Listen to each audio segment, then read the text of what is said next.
एक गांव है, बिल्कुल वैसा जैसा 80s की फिल्मों में हुआ करता था। गांव में खूब चहल पहल है, गांववासी आदतन चहक रहे हैं। तभी गांव की शांति भंग होती है। घुड़सवारों का एक दल धूल का गुबार उड़ाते हुए गांव के बीच से गुजर जाता है। गांव वालों के चेहरे पर तत्काल दहशत छाई है। घुड़सवारों की टोली एक हवेली के सामने जाकर रुकती है। हवेली के मेन गेट से लेकर मुख्य इमारत के अंदर पहुंचने तक जो भी सामने पड़ता है उसे गोली से उड़ा देती है। फिर हवेली के अंदर डर से थर थर कांपते ठाकुर के सामने टोली का मुखिया घोड़े समेत जा खड़ा होता है। फिर बुलंद आवाज में कहता है, जो कपड़ों पे रंग चढ़ा दे उसे रंगरेजा कहते हैं, और जिंदगी पे जो मौत का रंग चढ़ा दे उसे चंगेजा कहते हैं। हमारे स्वागत के लिए तुमने फर्श पर कालीन नहीं बिछाया, इसलिए हमने लाशें बिछा दी। बताओ, मरने से पहले कितनी देर तड़पना चाहते हो? ये कहकर चंगेजा नाम का वो दुर्जन शख्स ठाकुर को गोलियों से छलनी कर देता है। चंगेजा के दुर्दांत होने का प्रमाण गांव वालों, हवेली वालों के साथ साथ फिल्म देख रहे दर्शकों को भी मिल जाता है। ये 1988 में आई फिल्म मेरा शिकार का एक सीन है, जिसमें फिल्म के मेन विलन चंगेजा को इंट्रोड्यूस कराया गया। जिस अदाकार ने ये रोल किया था, हमारा खलनायक का आज का एपिसोड उन्हीं को समर्पित है। नाम है डैनी डेंगजोपा।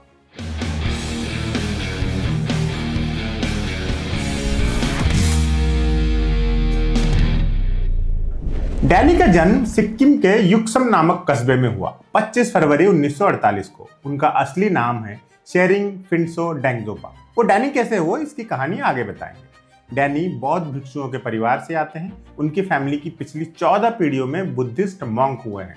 बहरहाल डैनी को कुछ और बनना था। सिक्किम नैनीताल में स्कूलिंग और दार्जिलिंग में कॉलेज के बाद डैनी के आगे करियर चुनने की दुविधा आ पड़ी। उन्हें कई सारी चीजों में इंटरेस्ट था, horse riding, horse breeding, painting, writing, music वगैरह वगैरह। वो एक अच्छे मूर्तिकार भी थे, लेकिन इन सारे शौक और हुनर पर हावी था आर्मी ज्वाइन करने का जुनून। उन्हें सेना में जाना था, इसके लिए उनकी पूरी तैयारी भी थी। कॉलेज के दिनों में वो बेस्ट कैडेट का अवार्ड जीत चुके थे और रिपब्लिक डे की परेड का हिस्सा भी बन चुके थे। लेकिन फिर आया इंडिया चाइना युद्ध और उनका सारा सपना धरा के धरा रह गया। इस युद्ध में डैनी के गांव के कई सारे नौजवान मारे गए। जब उनकी लाशें गांव में लाई गई और सामूहिक शोक मनाया गया, तो डैनी की मां डर गई। उन्होंने डैनी से पुरजोर शब्दों में कहा कि वो आर्मी में जाने का ख्याल छोड़ दे। डैनी को उनकी बात माननी ही पड़ी। अब सवाल ये था कि आर्मी नहीं तो क्या। डैनी का गाने में और बांसुरी बजाने में काफी इंटरेस्ट था। उन्होंने म्यूजिक में करियर बनाने के बारे में सोचा। इसके लिए उन्हें ट्रेनिंग लेनी थी।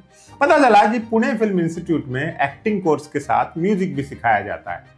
डैनी ने वहां एडमिशन ले लिया। पुणे फिल्म इंस्टीट्यूट, जो कि बाद में FTII कहलाया, एक अलग ही दुनिया थी। यहां पहली बार डैनी को क्षेत्रवाद का कॉन्सेप्ट समझ में आया।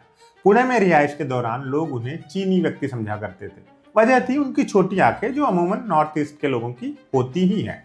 तो जैसे उत्तर भारत के लोग 2024 में भी नॉर्थ ईस्ट के लोगों को चिंकी, चाउमीन या मोमो जैसे बेहुदा नामों से बुलाते हैं ना, उसी तरह 60 के दशक के पुणेकर डैनी को चीना चीना कहकर पुकारते थे। उन पर पत्थर भी फेंका करते थे। हर स्थिति से कुछ सीखने के लिए दृढ़ प्रतिज्ञ डैनी ने उस नाम को भी संजो कर रख लिया। लेकिन वो कहानी भी अभी आगे। फिल्म इंस्टीट्यूट में डैनी की क्लासमेट थी जया बच्चन, जो तब जया भादुड़ी हुआ करती थी। इंस्टीट्यूट के शुरुआती दिनों में जब तमाम स्टूडेंट्स एक दूसरे से परिचित होते हैं, तब सिक्किम के इस लड़के ने भी अपना नाम बताया, शेरिंग फिंटसो डेंगजोपा। किसी के पल्ले नहीं पड़ा। तब जया भादुड़ी ने उन्हें सलाह दी कि उन्हें अपना कोई आसान सा नाम रखना चाहिए जो झट से लिया जा सके, और यूं वजूद में आया नाम डैनी, जो आगे चलकर हिंदी सिनेमा के आइकॉनिक्स विलन्स की लिस्ट में जगह पाने वाला था। पुणे से कोर्स कंप्लीट करने के बाद वो मुंबई आ गए। वैसे करियर तो उन्हें म्यूजिक में बनाना था, लेकिन वो बनने तक फिल्मों में ट्राई करने का फैसला किया। लेकिन यहां सबसे बड़ा विलन बना उनका कथित अनकन्वेंशनल लुक। वो हिंदी सिनेमा के खांचे में फिट नहीं बैठ रहे थे। बकौल फिल्म मेकर्स उनका लुक मेन स्ट्रीम नहीं था, तो उन्हें छोटे छोटे रोल्स ही मिले, कहीं किसी के दोस्त का तो कहीं किसी साइड किरदार का। पहली साइन की हुई फिल्म जरूरत में भी वो हीरो के बेस्ट फ्रेंड ही बने थे। पहली रिलीज फिल्म मेरे अपने में गुलजार ने उन्हें कठपुतली वाले का रोल दिया था, जो फिल्म के हीरो विनोद खन्ना के ग्रुप का सदस्य होता है। यूं ही कोई 5-6 फिल्में कर ली उन्होंने, जिनसे उनकी कोई पहचान नहीं बनी। फिर आई 7वीं फिल्म। 1973 में आई धुंध एक थ्रिलर फिल्म थी जिसे B.R. चोपड़ा ने डायरेक्ट किया था। इसमें डैनी ने जीनत अमान के अब्यूजिव पति ठाकुर रंजीत सिंह का रोल किया था। ये उनके करियर का पहला नेगेटिव रोल था और इसने उनके बारे में इंडस्ट्री का नजरिया ही बदल दिया। उन्हें धड़ाधड़ काम मिलने लगा, वो भी कथित मेन स्ट्रीम फिल्मों में मेन स्ट्रीम लुक्स वाले किरदार। इनमें कालीचरण, 36 घंटे, काला सोना, फकीरा, देवता, दीवानी ट्रेन, बुलंदी, लव स्टोरी जैसी कई फिल्में शामिल हैं। फिरोज खान की धर्मात्मा वो फिल्म थी जिसने पहली बार महान फिल्म गॉडफादर का भारतीय संस्करण बनाने की कोशिश की थी और इसमें काम करने के लिए डैनी ने शोले के गब्बर सिंह का रोल ठुकरा दिया था। बचपन में टीवी पर शशि कपूर की फकीरा खूब देखी है। इसका एक गाना, बल्कि गाने का एक अंतरा खूब याद रहता है। फिल्म के हीरो शशि कपूर हीरोइन के घर में छुप कर रह रहे हैं। उनका भाई फकीर का भेष बनाए उन्हें खोजता हुआ आया है और सड़क पर उनके खानदानी गाने का एक बेहद सुंदर अंतरा गाता है। सूरज चंदा तारे जुगनू सबकी अपनी हस्ती है, जिसमें जितना नीर वो बदली उतनी देर बरसती है। तेरी शक्ति अपार, तू तो लाया रे अकेला गंगा धरती पे उतार। हिम्मत न हार, चल चला चल अकेला चल चला चल। ये फकीर बने भाई डैनी ही थे। फकीरा में उनकी कास्टिंग का भी एक किस्सा है। जब फिल्म के प्रोड्यूसर NN सिप्पी उनके पास ये रोल लेकर आए थे तो डैनी हैरान रह गए। उनका सवाल था कि मैं शशि कपूर का सगा भाई कैसे लग सकता हूं भाई? सगे भाइयों में कुछ तो शक्ल सूरत की समानता होनी चाहिए। सिप्पी साहब ने उस वक्त डैनी को सबसे बड़ा सबक दिया। उन्होंने कहा, एक बार तुम्हें ऑडियंस ने एक्सेप्ट कर लिया तो पर्दे पर तुम कुछ भी कर सकते हो। डैनी ने एक्सपेरिमेंट के तौर पर फिल्म कर ली।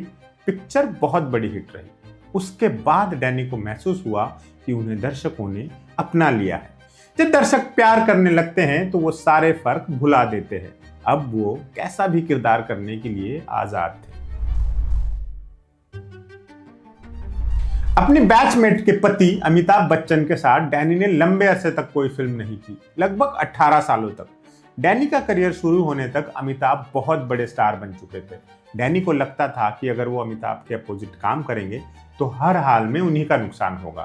फिल्म चली तो अमिताभ सारा क्रेडिट लूट ले जाएंगे और फिल्म पिटी तो दोष उनके सर आएगा। आखिरकार 1990 की अग्निपथ के वक्त वो मौका आया जब ये दोनों एक फ्रेम में नजर आ पाए।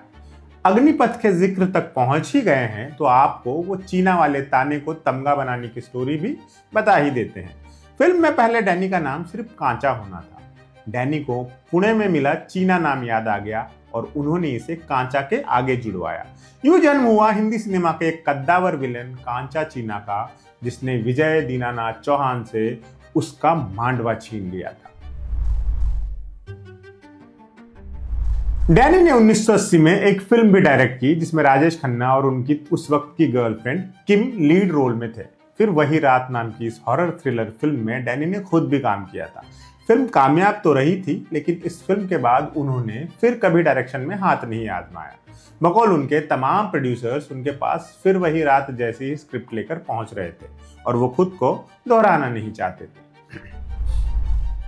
डैनी ने फिल्म इंडस्ट्री में अपनी ओरिजिनल इच्छा भी खूब पूरी की, गाना गाने की इच्छा।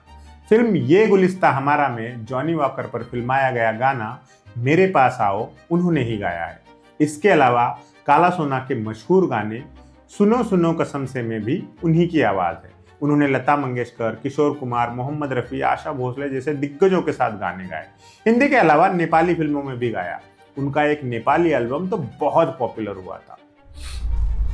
डैनी ने अपने लगभग 5 दशक पहले करियर में बहुत से यादगार रोल किए हैं। लिस्ट काफी लंबी है और इस लिस्ट में शामिल हैं फकीरा का तूफान, फिर वही रात का अशोक, बुलंदी का रणजीत सिंह लोबो, प्यार झुकता नहीं का भानु प्रताप, मीरा शिकार का चंगेजा, अग्निपथ का कांचा चीना, शेषनाग का अघोरी, सनम बेवफा का शेर खान, क्रांतिवीर का चतुर सिंह, विजयपथ का दिलावर सिंह, 16 दिसंबर वाले मेजर जनरल वीर विजय सिंह, रोबोट का प्रोफेसर बोहरा और 2018 में आई बेहद स्वीट फिल्म बाइस्कोप वाला का रहमत खान।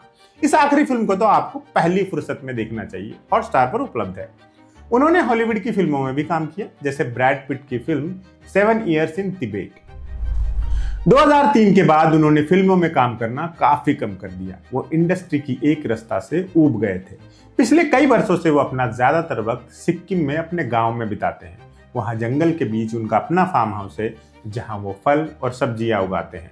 उन्हें वहां की जिंदगी काफी सुकून भरी लगती है।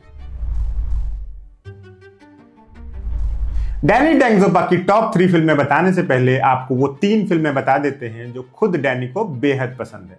उन्होंने एक इंटरव्यू में इनका जिक्र किया था। ये फिल्में हैं काबुली वाला, जागते रहो और 2 आंखें 12 हाथ। और अब उनकी हमें याद रह गई 3 भूमिकाएं। डैनी की बात चल रही हो और घातक के कात्या का जिक्र ना आए, ये कैसे हो सकता है।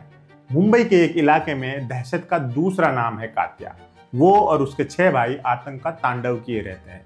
कात्या जिसको चाहे मार देता है, लोगों के गले में पट्टा डालकर घसीटता है। डैनी ने इस रोल में उतनी ही शोहरत पाई जितनी घर में घुसकर और सातों को एक साथ मारने का ऐलान करने वाले सनी देओल ने। उन्हें बेस्ट फिल्म का फिल्म फेयर नॉमिनेशन भी मिला।